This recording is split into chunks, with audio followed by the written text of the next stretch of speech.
കേരളത്തിലെ BJPയെ ഒരു നവ BJP ആയി സംഘടിപ്പിച്ചെടുക്കുക എന്നുള്ളതാണ് പുതിയ പ്രസിഡന്റ് രാജീവ് ചന്ദ്രശേഖർജിയുടെ ലക്ഷ്യം. പഴയ രീതികളൊക്കെ ചവറ്റുകൊട്ടയിൽ എറിയുക, പുതിയ പരിപാടികൾ, നവീന പരിപാടികൾ നടപ്പിലാക്കുക. അതാണ് അദ്ദേഹം തയ്യാറാക്കിയിരിക്കുന്ന കർമ്മപരിപാടി. നേരത്തെ പ്രസിഡന്റായിരുന്ന K. സുരേന്ദ്രൻ അദ്ദേഹത്തിന്റെ ചില പഴഞ്ചൻ സമ്പ്രദായങ്ങൾ അതൊക്കെ നമ്മൾ വേണ്ടെന്ന് വയ്ക്കുക, എന്നിട്ട് പുതിയ പരിപാടിയുമായി മുന്നോട്ട് നീങ്ങും. അതിലേറ്റവും പ്രധാനപ്പെട്ട ഒന്ന് സമരങ്ങൾക്ക് തൽക്കാലം ലോക്കിടുക, അത് പൂട്ടുക എന്നുള്ളതാണ്. സമരങ്ങൾ വേണ്ട, അത്യാവശ്യമുണ്ടെങ്കിൽ സമരം മതി. അതിനു പകരം സേവനത്തിന്റെ വഴിയിലേക്ക് BJPയെ ചാല് തിരിച്ചുവിടുക. ആദ്യം സേവനം, പിന്നെ സമരം. നേരത്തെ അതല്ലായിരുന്നു പരിപാടി. എന്തിനും ഏതിനും സമരം.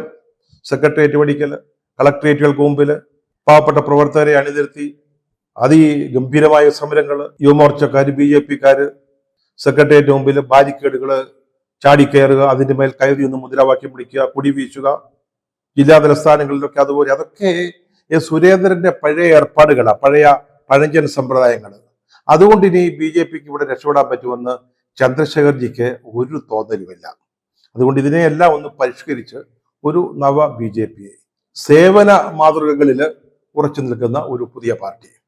ഈ ഉദ്ദേശത്തോടെ ചന്ദ്രശേഖർജി ആദ്യമായിട്ട് ചെയ്തത് ഈസ്റ്ററിനും ക്രിസ്മസിനുമൊക്കെ BJP സംഘടിപ്പിച്ചിരുന്ന അല്ലെങ്കിൽ നടത്തിയിരുന്ന ഒരു സ്നേഹയാത്രയുണ്ട്.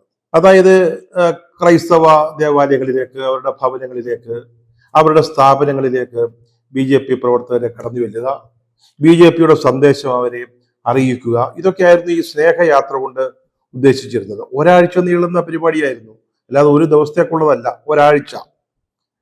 ഇതിനൊരു കാരണമുണ്ടായിരുന്നു. അതായത് BJP അല്ലെങ്കിൽ RSS, സംഘപരിവാരം, നരേന്ദ്രമോദിയുടെ സർക്കാർ, ഇവരൊക്കെ ക്രൈസ്തവ വിരുദ്ധമാണ് എന്ന ഒരു ചിന്ത, അല്ലെങ്കിൽ അങ്ങനെ ഒരു ആരോപണം, അല്ല അങ്ങനെയുള്ള ഒരു നറേറ്റീവ് സമൂഹത്തിൽ ഉണ്ടായിരുന്നു. അതിനെ എതിർക്കുക, അത് ശരിയല്ലെന്ന് ക്രിസ്ത്യാനികളെ ബോധ്യപ്പെടുത്തുക, അതൊക്കെയായിരുന്നു ഈ ഒരു പരിപാടിയുടെ ലക്ഷ്യം. ഒരുതരം ഔട്ട്റീച്ച് പ്രോഗ്രാമായിട്ട് സുരേന്ദ്രന്റെ ഇനിഷ്യേറ്റീവിൽ നടത്തിയിരുന്നതാണ്. അത് രാജീവ് ചന്ദ്രശേഖരൻ വന്നപ്പോൾ അവസാനിപ്പിച്ചു. എന്ത് ഈസ്റ്റർ, എന്ത് ക്രിസ്മസ്? നമ്മളൊക്കെ ഓണം ആഘോഷിക്കുന്നു, വിഷു ആഘോഷിക്കുന്നു, ദീപാവലി. ഇതിനൊക്കെ അപ്പുറത്ത് ഈസ്റ്ററിനും അല്ലെങ്കിൽ ക്രിസ്മസിനും ഒക്കെ എന്താണ് പ്രാധാന്യം? അത് നമ്മുടെ ചന്ദ്രശേഖർജിക്ക് മനസ്സിലായില്ല. അതിന്റെ ആവശ്യമില്ലെന്ന് അദ്ദേഹത്തിന് ബോധ്യപ്പെടുകയും ചെയ്തു. അദ്ദേഹത്തിന്റെ ചുറ്റും നിൽക്കുന്ന ഉപദേശകര് അത്തരത്തിലുള്ള ഉപദേശങ്ങൾ നൽകിയിട്ടുമുണ്ടാവാം. എന്തായാലും അദ്ദേഹം പറഞ്ഞു, നമുക്ക് ഇത്തരത്തിലുള്ള സ്നേഹയാത്രകൾ വേണ്ട. രാജീവ് ചന്ദ്രശേഖരൻ ഒരു ക്രിസ്ത്യൻ വിരോധിയായതുകൊണ്ടാണോ, അതോ കുറെ കൂടെ മറ്റ് രാഷ്ട്രീയക്കാരേക്കാൾ അല്പം കൂടി സത്യസന്ധനായതുകൊണ്ടാണോ ഇത്തരത്തിലുള്ളൊരു തീരുമാനം എടുത്തത് എന്ന് നമുക്കറിഞ്ഞുകൂടാ. അദ്ദേഹം ഒരു ക്രിസ്ത്യൻ വിരോധിയാണെന്നോ വിരുദ്ധനാണെന്നോ ഒന്നും ഞാൻ കരുതുന്നില്ല. അദ്ദേഹം വിദേശങ്ങളിൽ ജോലി ചെയ്യുകയും പഠിക്കുകയും ഒക്കെ ചെയ്തിട്ടുള്ള ഒരു നവചിന്തയുടെ ആളൊക്കെ ആണ്. അങ്ങനെയാവാൻ, അതായത് ഒരു ക്രിസ്ത്യൻ വിരുദ്ധനാവാനുള്ള കാര്യങ്ങളോ കാരണങ്ങളോ ഇല്ല. പക്ഷെ ഈ സാഹചര്യങ്ങളുടെ സമ്മർദ്ദം മൂലം പലതും ചെയ്തു പോകുമല്ലോ. അതോ ഇനി അദ്ദേഹം കാര്യങ്ങളെ കൂടുതൽ സത്യസന്ധതയോടെ സമീപിച്ചത് കൊണ്ടാണോ എന്ന് നമുക്കറിഞ്ഞുകൂടാം. അതിന് ചില പശ്ചാത്തലമുണ്ട്. അതായത് നമ്മൾ കഴിഞ്ഞ കുറേ ദിവസങ്ങളായിട്ട് മുനമ്പം ഭൂമി വിഷയത്തിൽ ഇപ്പൊ പ്രശ്നം പരിഹരിക്കും. അതായത് വഖഫ് ഭേദഗതി ബില്ല് നിലവിൽ വന്നാലുടനെ അവിടുത്തെ താമസക്കാർക്ക് അവരുടെ ഭൂമിയിന്മേൽ, അവർ കൈവശം വയ്ക്കുന്ന ഭൂമിയിന്മേൽ റവന്യൂ അവകാശങ്ങളെല്ലാം തിരിച്ചു കിട്ടുമെന്ന് പറഞ്ഞ് അവരെ പറ്റിച്ചുകൊണ്ടിരിക്കുകയായിരുന്നു. അത് നടപ്പില്ല എന്നുള്ളത് ബോധ്യപ്പെട്ടു. അതുപോലെ തന്നെയാണ് ഉത്തരേന്ത്യയിലെമ്പാടും ക്രൈസ്തവർ ആക്രമിക്കപ്പെടുക, പീഡിപ്പിക്കപ്പെടുക. അവരുടെ സ്ഥാപനങ്ങളിൽ ഈ സംഘപരിവാര സംഘടനകളിൽപ്പെട്ട ആളുകൾ അക്രമങ്ങൾ നടത്തുകയാണ്. അവിടെ സ്കൂളുകളിൽ പഠിപ്പിക്കുന്ന, അതായത് ക്രിസ്ത്യൻ സ്കൂളുകളിൽ പഠിപ്പിക്കുന്ന വൈദികർക്കും കന്യാസ്ത്രീകൾക്കും അവരുടെ സഭാവസ്ത്രം ധരിച്ചുകൊണ്ട് അവിടെ ചെല്ലാൻ പോലും നിരോധനം ഏർപ്പെടുത്തിയിരിക്കുക ചില സംഘപരിവാര ശക്തികൾ. എന്തിനേറെ പറയുന്നു, ഈ വഖഫ് ഭേദഗതി ബില്ലിന്മേലുള്ള ചർച്ച നടക്കുമ്പോൾ മുനമ്പക്കാരെ രക്ഷിക്കും എന്ന് പറഞ്ഞ ബില്ലാണ്. അതിന്റെ ചർച്ച നടക്കുന്ന സമയത്ത് തന്നെ ജബൽപൂരില് 3-4 ക്രിസ്ത്യൻ വൈദികരെ, കത്തോലിക്ക വൈദികരെ പോലീസും കൂടുപാട് ചതച്ചു. അതുപോലെ തന്നെ സംഘപരിവാരക്കാരും നല്ലതുപോലെ കൈകാര്യം ചെയ്തു. നിരപരാധിയായിരുന്ന 80 വയസ്സുള്ള സ്റ്റാൻ സ്വാമി എന്ന് പറയുന്ന ക്രിസ്ത്യൻ വൈദികൻ വേണ്ടത്ര ചികിത്സ കിട്ടാതെ ജയിലിൽ കിടന്ന് മരിക്കുന്നു. അതുപോലെ ഗ്രഹാം സ്റ്റെയിൻസ് ഒരു പഴയ കഥയാ. ഒരു മിഷണറി അദ്ദേഹത്തെയും രണ്ട് മക്കളെയും അവരെ ഉറങ്ങിക്കിടന്നിരുന്ന വാനിൽ പുറത്തുനിന്ന് പൂട്ടിയിട്ട് ആ വാനിന് തീ വെച്ച് അവരെ ചുട്ടു കൊന്നു കളഞ്ഞു. ആ കേസിൽ പ്രതിയായിരുന്ന ആള് ഈയിടെ ജയിൽ വിമോചിതനായപ്പോൾ സംഘപരിവാരം അവരെ മാലയിട്ട് സ്വീകരിക്കുന്നു. പിന്നെ മണിപ്പൂരിന്റെ കാര്യം പറയണ്ടല്ലോ. നൂറുകണക്കിന് ദേവാലയങ്ങളാണോ നശിപ്പിച്ചത്. ധാരാളം പേര് മരിച്ചു വീണു ആ കലാപത്തിൽ. അതുപോലെ 10,000-കണക്കിന് ആളുകൾക്ക് ഭവനം നഷ്ടപ്പെട്ടു. അവർ ഓടി രക്ഷപ്പെടേണ്ടി വന്നു, പലായനം ചെയ്യേണ്ടി വന്നു. ഇതൊക്കെയാണ് ഇന്ന് നടന്നുകൊണ്ടിരിക്കുന്നത്. ഇന്ത്യയിലെ പശ്ചാത്തലം അതാണ്.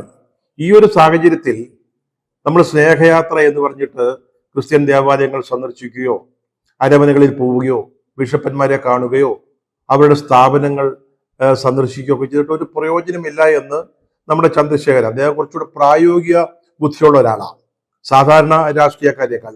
അദ്ദേഹത്തിന് മനസ്സിലായി കാണും. അതുകൊണ്ട് അദ്ദേഹം പറഞ്ഞു, വെറുതെ നമ്മൾ ഈ ഒരു വൃഥാ വ്യായാമത്തിന് സമയം ചെലവഴിക്കേണ്ട എന്ന് തീരുമാനിച്ചതാവാം, നമുക്കറിഞ്ഞുകൂടാം.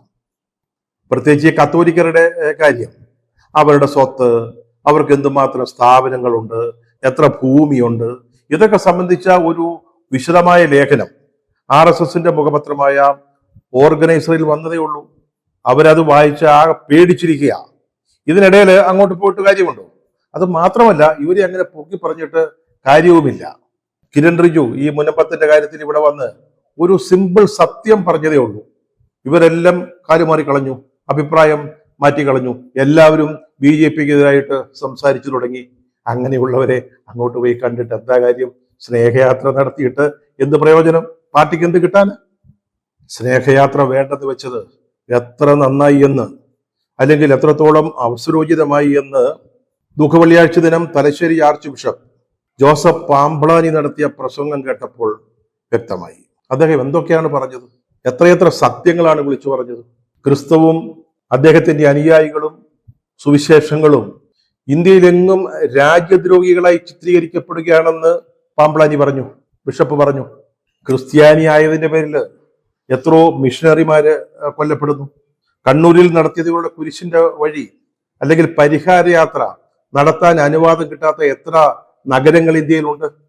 അദ്ദേഹം അത് പറഞ്ഞപ്പോൾ ഓർത്തത്, ഡൽഹിയിലെ ഗോൾഡഖാന പള്ളിയിൽ കഴിഞ്ഞ 15 വർഷമായിട്ട് വന്നിരുന്ന കുരിശിന്റെ വഴി എന്ന പരിഹാര യാത്ര നടത്തുന്നതിന് വിലക്ക് ഏർപ്പെടുത്തിയതാ, പോലീസ് വിലക്കിയതാ. ഭരണഘടന നൽകുന്ന ഏറ്റവും ശക്തമായ ഉറപ്പ് അത് മതനിരപേക്ഷതയാണ്. ഏത് മതത്തിലും വിശ്വസിക്കാനുള്ള അവകാശമാണ്. ഭരണഘടന ഇത് പറയുമ്പോഴും ഇഷ്ടപ്പെട്ട മതത്തിൽ വിശ്വസിക്കാൻ കഴിയാത്ത, അത് നിഷേധിക്കപ്പെട്ട ആയിരക്കണക്കിന് ആളുകളുടെ കണ്ണുനീരിലാണ് ഇത്തവണ ഇന്ത്യയില് ദുഃഖവെള്ളിയാഴ്ച ആചരിക്കുന്നത് എന്ന് ബിഷപ്പ് പറഞ്ഞു. ജബൽപൂരിലും മണിപ്പൂരിലും സംഭവിച്ചത് അതാണ്. ഭരണഘടന നൽകുന്ന അവകാശങ്ങൾ അതിന് അർഹതപ്പെട്ട ഒരു കൂട്ടം ആളുകൾക്ക് നിഷേധിക്കപ്പെടുന്നു. ഇങ്ങനെയൊക്കെയാണ് മാർ ജോസഫ് പാമ്പ്ളാനി കണ്ണൂരിൽ പ്രസംഗിച്ചത്. ഈ നസ്രാണികളുടെ മനസ്സിലിരിപ്പിതാണെങ്കിൽ അവരോട് സുവിശേഷം പറയാൻ ചെന്നിട്ട് എന്താണ് പ്രയോജനം? വെറും പാഴ്വലിയായി പോവും, യാതൊരു സംശയവുമില്ല. നമ്മൾ ഒരു ഭാഗത്ത് ക്രിസ്തുമത വിശ്വാസത്തെ ഒതുക്കാൻ അല്ലെങ്കിൽ ഒതുക്കി കെട്ടാൻ ശ്രമിച്ചുകൊണ്ടിരിക്കുക. അതേസമയം നമ്മൾ അവരോട് നല്ല വാക്ക് പറയാൻ ചെന്നാല്, സൗഹൃദം കാണിക്കാൻ ചെന്നാല് അവര് വിശ്വസിക്കുമോ? അത് നമ്മൾ ആലോചിക്കേണ്ട കാര്യമാണ്. കാര്യം വരുമ്പോഴേ അവരൊക്കെ ഒറ്റക്കെട്ടാ. ഇത് നമ്മുടെ സുരേന്ദ്രൻജിക്ക് ഇത്രയും കാലം കേരളത്തിൽ ഉണ്ടായിട്ടും ഇത്രയും വർഷം BJPയുടെ പ്രസിഡന്റ് ആയിട്ടും മനസ്സിലാക്കിയില്ല. പക്ഷെ നമ്മുടെ ചന്ദ്രശേഖർജി ഉണ്ടല്ലോ, വന്ന് 1-2 മാസത്തിനകം ഈ ഗുട്ടൻസ് ഈ സത്യം മനസ്സിലാക്കി. അതുകൊണ്ടാണ് ഈ സ്നേഹയാത്ര എന്ന് പറയുന്ന പാഴ് വിനോദം വേണ്ട എന്ന് അദ്ദേഹം തീരുമാനിച്ചത്. ക്രിസ്ത്യാനികൾക്കിടയിലെ കുറെ അഞ്ചാം പത്തികളെയും ആചാരം വാങ്ങികളെയും നമ്മൾ ദ്രവ്യം കൊടുത്ത് പോറ്റുന്നുണ്ട്. അത് വേണോ എന്ന് നമ്മൾ ഒന്നുകൂടി ആലോചിക്കണം. കാരണം ഈ സ്വന്തക്കാരെ തള്ളിപ്പറഞ്ഞിട്ട് എതിരാളികളുടെ പക്ഷം ചേരുന്ന ആളുകളെ വിശ്വസിക്കാൻ പാടില്ല എന്നാണ് ചരിത്രം പറയുന്നത്. അവസരം വരുമ്പോൾ അവർ കാലുമറിയെന്ന് വരാം. ആദ്യം രാജാവിനേക്കാൾ വലിയ രാജഭക്തിയൊക്കെ കാണിക്കും, പിന്നീടായിരിക്കും തനിനിറം വ്യക്തമാകുക. അവരെ സൂക്ഷിക്കേണ്ടിയിരിക്കുന്നു. എനിക്ക് തോന്നുന്നത് അവരെ ഈ സുരേന്ദ്രൻജിയൊക്കെ പ്രോത്സാഹിപ്പിച്ചു കൊണ്ടുവന്നതാ. അത്തരക്കാരെ നമ്പിനാൽ അത്രേ പറയാനുള്ളൂ. സ്നേഹയാത്ര വേണ്ടെന്ന് വെച്ചെങ്കിലും നമ്മുടെ രാജീവ് ചന്ദ്രശേഖർജി തിരുവനന്തപുരത്ത് കർദിനാൾ ജോർജ് ആലഞ്ചേരിയെ പോയി കണ്ട് ഈസ്റ്റർ ആശംസകൾ നേർന്നു. അതുപോലെ തന്നെ നമ്മുടെ സുരേഷ് ഗോപി തൃശൂർ MP, അദ്ദേഹം തൃശ്ശൂരിലെ 2-3 ദേവാലയങ്ങൾ സന്ദർശിച്ചു. അതുപോലെ തന്നെ ആർച്ച് ബിഷപ്പ് ആൻഡ്രൂസ് താഴത്തിനെ കണ്ടു, ഈസ്റ്റർ ആശംസകൾ അറിയിച്ചു. കർദിനാൾ തിരുവനന്തപുരത്ത് ഉണ്ടായിരുന്നത് കൊണ്ട് രാജീവ്ജി പോയി കണ്ടതാണ്. അതിനുശേഷം ഉച്ചയ്ക്ക് ഒരു സ്നേഹവിരുന്നുണ്ടായിരുന്നു, അതിലും അദ്ദേഹം സംബന്ധിച്ചു. അതില് വേറെ 2-3 ബിഷപ്പന്മാരുണ്ടായിരുന്നു. അവരുടെ സാന്നിധ്യം പ്രത്യേകം ശ്രദ്ധിക്കപ്പെടുകയും ചെയ്തു. ബിഷപ്പ് ഡോക്ടർ ഉമ്മൻ ജോർജ്, മാത്യൂസ് മാർ സിൽവാനിയോസ് മെത്രാപ്പൊലിത്ത, റവറന്റ് മോഹൻ മാനുവല്, ഇവരൊക്കെ ഈ സ്നേഹവിരുന്നിൽ സംബന്ധിച്ചു. തലസ്ഥാനത്തെ മറ്റ് ക്രൈസ്തവ സഭാ മേലധ്യക്ഷന്മാരെ അവിടെ കണ്ടില്ല. ഇതൊക്കെയാണെങ്കിലും രാജീവ് ചന്ദ്രശേഖർ ലത്തീൻ ആർച്ച് ബിഷപ്പിന്റെ അരമനയിലോ അല്ലെങ്കിൽ തൊട്ടടുത്തുള്ള നെയ്യാറ്റിൻകര രൂപത അധ്യക്ഷന്റെ അരമനയിലോ പോയില്ല. അദ്ദേഹം ലൂർദ് പള്ളിയിൽ പോയി ആലഞ്ചേരിയെ കണ്ടതിന് ശേഷം പറഞ്ഞു, മുനമ്പം പ്രശ്നം പരിഹരിക്കാൻ പോകുന്നത് ആരാണ് എന്ന് നമുക്ക് കാണാം എന്നൊക്കെ അദ്ദേഹം പറയുകയുണ്ടായി. പക്ഷെ അദ്ദേഹം മുനമ്പം പ്രശ്നത്തെ പറ്റി പറയേണ്ടിയിരുന്നത് ആർച്ച് ബിഷപ്പ് തോമസ് നെറ്റോയെ കണ്ടതിന് ആയിരുന്നു. കാരണം മുനമ്പത്ത് ഭൂമി നഷ്ടപ്പെടുമെന്ന ആശങ്കയിൽ സമരം ചെയ്യുന്നവരിൽ ബഹുഭൂരിപക്ഷവും ലത്തീൻ കത്തോലിക്ക വിഭാഗത്തിൽപ്പെട്ടതാണ്. പക്ഷെ അവരുടെ അരമനയിൽ അവരുടെ ആർച്ച് ബിഷപ്പിനെ കാണാൻ നമ്മുടെ രാജീവ് ചന്ദ്രശേഖർ പോയില്ല. അവിടെ അപ്പോയിന്റ്മെന്റ് ചോദിക്കുകയും ചെയ്തില്ല. ഇത് വളരെ ശ്രദ്ധേയമാണ്.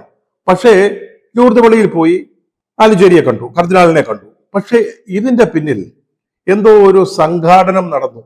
ഇത് വളരെ ഓർഗനൈസ്ഡ് ആയിട്ടാണ് ഈ ആലഞ്ചേരിയെ കണ്ടതും അതുപോലെ തന്നെ പിന്നീട് സ്നേഹവിരുന്ന് സംഭവിച്ചതും എന്നാണ് നമുക്ക് മനസ്സിലാക്കാൻ കഴിയുക. അല്ലെങ്കിൽ ഈ ചടങ്ങുകളിൽ എവിടെയെങ്കിലും പ്രത്യേകിച്ച് സ്നേഹവിരുന്നില് തിരുവനന്തപുരത്തെ മറ്റ് സഭാ മേലധ്യക്ഷന്മാരുണ്ടായിരിക്കേണ്ടതായിരുന്നു. ഇവിടെ ഓർത്തഡോക്സ് സഭയുടെ മെത്രാപ്പൊലിത്തയുണ്ട്, മർത്തോമാ സഭയുടെ മെത്രാപ്പൊലിത്തയുണ്ട്, CSI സഭയുടെ നേതാക്കളുണ്ട്. ഇവിടെ എങ്ങും പോകാതെ ഒരു സ്ഥലത്ത് മാത്രം പോയത് എന്തിനാണ്? അതാണ് പറഞ്ഞത്, ഇത് ആരോ സംഘടിപ്പിച്ചതുപോലെ തോന്നി. നമ്മൾ ഈ നേരത്തെ പറഞ്ഞ ഈ 3 ബിഷപ്പുമാര് അവര് തിരുവനന്തപുരം കേന്ദ്രമായി പ്രവർത്തിക്കുന്ന ഒരു സംഘടനയുടെ നേതാക്കൾ കൂടിയാ. അവരുടെ സാന്നിധ്യം എങ്ങനെ ഈ സ്നേഹവിരുന്നിൽ ഉണ്ടായി? എറണാകുളത്തെ കാസയുടെ മണം തിരുവനന്തപുരത്തും അടിക്കുന്നുണ്ടോ എന്നാണ് സംശയം. തുടക്കത്തിലെ പറഞ്ഞല്ലോ, സ്നേഹയാത്ര റദ്ദാക്കിയെന്നത് മാത്രമല്ല രാജീവ് ചന്ദ്രശേഖർജിയുടെ ഭരണപരിഷ്കാരങ്ങൾ. സമരത്തിന് മുമ്പേ സേവനം, ആദ്യം സേവനം പിന്നെ സമരം, അതാണിപ്പോൾ അദ്ദേഹം അണികൾക്ക് നൽകിയിരിക്കുന്ന മുദ്രാവാക്യം. വി സെർവ്, അതാണ് ആപ്തവാക്യം. ജനങ്ങൾക്ക് വേണ്ടത് എന്താണെന്ന് അന്വേഷിച്ച് ചെന്ന് അല്ലെങ്കിൽ അവരുടെ അടുത്തേക്ക് ചെന്ന് അവർക്ക് വേണ്ട സഹായങ്ങൾ നൽകുക, അതാണ് ഈ പരിപാടിയുടെ മുഖ്യ ഉദ്ദേശം. അതായത് സാധാരണക്കാരായ ആളുകൾക്ക് പുരമേയേണ്ട ആവശ്യമുണ്ടെങ്കിൽ, അതുപോലെ രോഗികളെ ആശുപത്രിയിൽ കൊണ്ടുപോകേണ്ട ഒരു ആവശ്യം വരികയാണെങ്കിൽ, കിടക്കയിൽ കിടക്കുന്ന രോഗികൾക്ക് ശുശ്രൂഷ വേണം എന്നുണ്ടെങ്കിൽ, ശവസംസ്കാര ചടങ്ങുകൾ നടത്തുന്നതിന്, കല്യാണപ്പന്തൽ കെട്ടുന്നതിന്, അതിന് പാചക ജോലികൾ നിർവഹിക്കുന്നതിന്, അങ്ങനെ സാധാരണക്കാരായ ജനങ്ങൾക്ക് എന്താവശ്യമുണ്ടായാലും ഇനി BJP പ്രവർത്തകരെ വിളിച്ചാൽ മതി, അവര് വിളിപ്പുറത്തുണ്ടായിരിക്കും. വാർഡ് കമ്മിറ്റി മുതൽ മുകളിലോട്ട് ഇനി അവരുടെ ഭാരവാഹികളുടെ കൂട്ടത്തില് ഈ സേവന കാര്യങ്ങൾ നോക്കുന്നതിനൊരു പ്രത്യേക കാര്യവാഹ് ചുമതലക്കാർ ഉണ്ടായേക്കും. അതുപോലെ ഒരു ഹെൽപ്പ് ഡെസ്ക് ഉണ്ടാവും. അവിടേക്ക് വിളിച്ചാൽ മതി. അവിടേക്ക് വിളിച്ചാൽ ഉടനെ നമുക്ക് സഹായം എത്തും. പണ്ട് ഗാന്ധി ജയന്തി വാരത്തില് സേവന വാരം ആഘോഷിക്കുമായിരുന്നു. ഇനി BJPയെ സംബന്ധിച്ചിടത്തോളം വർഷം മുഴുവൻ സേവനമാണ്. പക്ഷെ ഈ കൂട്ടത്തിൽ ഒരു ചെറിയൊരു സജഷൻ പറയാം. അതായത് ഈ പൊതിച്ചോറ് നൽകുന്ന ഏർപ്പാടിന് ദയവേത് BJPക്കാര് പോകരുത്. അതിപ്പോ DYFIക്കാര് നല്ല വൃത്തിയായിട്ട് നടത്തുന്നുണ്ട്.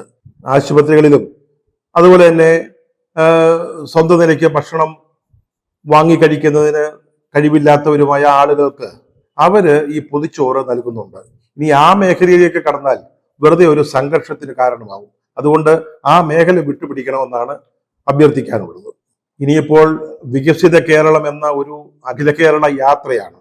ഈ വികസിത കേരളം എന്ന ഈ യാത്രയ്ക്ക് പേരിട്ടപ്പോൾ ഒരു സംശയം തോന്നാം, കേരളം വികസിതമായി എന്ന് BJPയും സമ്മതിക്കുകയാണോ ഈ പേര് നൽകിയതിലൂടെ എന്ന് വേണമെങ്കിൽ ഒരു ചെറിയ സംശയം തോന്നാം. വികസിത കേരളം എന്ന് പറയുമ്പോൾ വികസിച്ച കേരളം എന്നാണല്ലോ അതിന്റെ അർത്ഥം. ഇനി യാത്രയുടെ പേരെന്തുമാകട്ടെ, അതല്ലല്ലോ. നമ്മൾ ഈ യാത്രയിലൂടെ എന്ത് നേടുന്നു എന്നുള്ളതാണ് പ്രധാനപ്പെട്ട കാര്യം. 20 ദിവസത്തെ യാത്രയാണ്, 30 സംഘടനാ ജില്ലകൾ. അവിടെയൊക്കെ ചെന്ന് പഞ്ചായത്ത് സെക്രട്ടറി മുതൽ മുകളിലോട്ടുള്ള പാർട്ടി നേതാക്കളെയും പ്രവർത്തകരെയും കാണുക, അവരെ BJPയുടെ പുതിയ പരിപാടികൾ പറഞ്ഞ് മനസ്സിലാക്കുക. അതാണ് ഔദ്യോഗികമായിട്ട് പറയുന്നത്. പക്ഷെ സത്യം അതല്ല. നമ്മുടെ പുതിയ പ്രസിഡന്റ് ഇവരെ ആരെയും അറിയത്തില്ല. പഞ്ചായത്ത് ലെവൽ മുതൽ മുകളിലോട്ടെന്നല്ല, ജില്ലാ തലത്തിലുള്ള നേതാക്കളെ പോലും അദ്ദേഹത്തിന് അറിഞ്ഞുകൂടാ. അദ്ദേഹം ഡൽഹിയിൽ നിന്ന് വന്നതല്ലേ. കേരളത്തിൽ പ്രവർത്തിച്ച നേതാക്കൾക്ക്, സുരേന്ദ്രൻ അടക്കമുള്ളവർക്ക്, MG രമേശ് അല്ലെങ്കിൽ കൃഷ്ണദാസ്, V മുരളീധരൻ, ഇവർക്കൊക്കെ ഈ പ്രവർത്തകരെയൊക്കെ അറിയാം, അടിത്തട്ടിലുള്ള പ്രവർത്തകരെ. നമ്മുടെ പുതിയ പ്രസിഡന്റ് അറിഞ്ഞുകൂടാ. അവരെ പരിചയപ്പെടാനാണ് പോകുന്നത്. എന്തായാലും ഈ യാത്ര കഴിഞ്ഞ് വരുമ്പോഴേക്കും പുതിയ പരിപാടികൾ, അതായത് ഈ താഴെത്തട്ടിലുള്ള പ്രവർത്തകരുടെ അഭിപ്രായങ്ങൾ കൂടി കേട്ട് പുതിയ പ്രവർത്തന പരിപാടികൾ രാജീവ് ചന്ദ്രശേഖർജി ആവിഷ്കരിക്കും. മോദിയെപ്പോലെ കേരളത്തിൽ ഒരു രാജീവ് ചന്ദ്രശേഖർ തരംഗം ആഞ്ഞു വീശുകയാണെന്ന് കഴിഞ്ഞ ദിവസം ഒരു വാഴ്ത്തുപാട്ടിൽ കേട്ടു. അതത്ര ശരിയല്ല. ഒരു തരംഗം അങ്ങനെ വളർന്നു വരുന്നുണ്ട്. പക്ഷെ 20 ദിവസം കഴിഞ്ഞ് വികസിത കേരള യാത്ര കഴിഞ്ഞ് വരുമ്പോഴേക്കും കേരളം മുഴുവൻ ഒരു രാജീവ് ചന്ദ്രശേഖർ തരംഗം വീശാൻ തുടങ്ങും. യാതൊരു സംശയവും വേണ്ട.